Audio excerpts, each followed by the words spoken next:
नमो भगवते वासुदेवाय। द्वारकाधीश के मंदिर में क्यों नहीं है रुक्मणी की मूर्ति? इसका कारण एक श्राप है। द्वारकाधीश श्री कृष्ण को हम जब भी याद करते हैं तो हमारे मुख से राधे कृष्ण ही निकलता है। कृष्ण के साथ राधा का नाम ऐसे जुड़ा हुआ है मानो ये दोनों नाम कभी अलग थे ही नहीं। लेकिन सत्य तो ये भी है कि राधा और कृष्ण कभी एक नहीं हो सके। ये और बात है कि कुछ किंवदंतियों के अनुसार दोनों की शादी हुई थी, लेकिन ज़्यादातर कथाओं के अनुसार इन दोनों का प्रेम कभी पूरा नहीं हो सका था। द्वारकाधीश कृष्ण का विवाह रुक्मणी से हुआ। इसके अलावा भी उनकी कई रानियां और पटरानियां थीं। कृष्ण और रुक्मणी का रिश्ता भी आदर्श माना जाता है। लेकिन क्या आप जानते हैं द्वारकाधीश के मंदिर में उनकी प्रिय रानी रुक्मणी की एक भी मूर्ति नहीं है। वास्तव में इसका कारण एक श्राप है, जिसके कारण कृष्ण और रुक्मणी को 12 साल तक अलग रहना पड़ा था और इसी कारण इस मंदिर में उनकी कोई प्रतिमा भी नहीं है।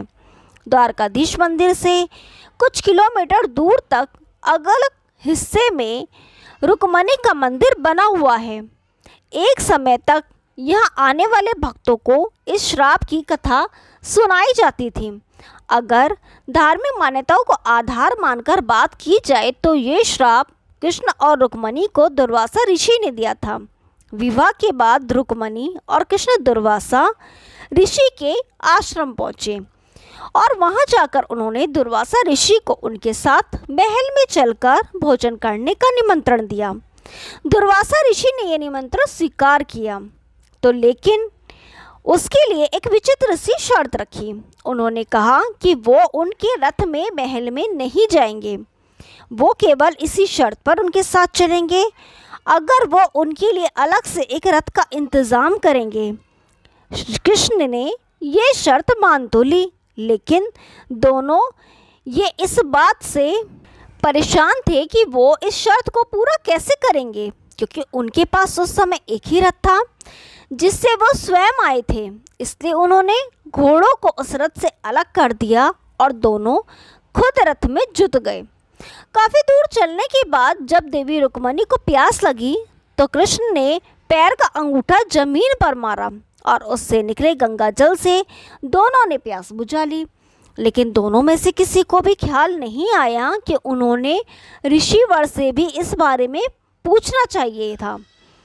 इस बात पर दुर्वासा ऋषि को क्रोध आ गया और क्रोधित होकर उन्होंने देवी रुक्मणी को 12 साल तक अलग होकर कृष्ण से श्राप दिया और साथ भी यह भी कहा कि जिस स्थान से कृष्ण ने यहाँ पानी निकाला है वो बंजर हो जाएगी।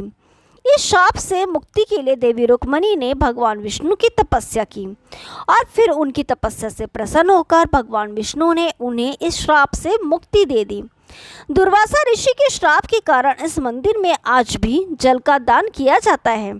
धार्मिक मान्यताओं के अनुसार ऐसा करने से पितरों को जल की प्राप्ति होती है।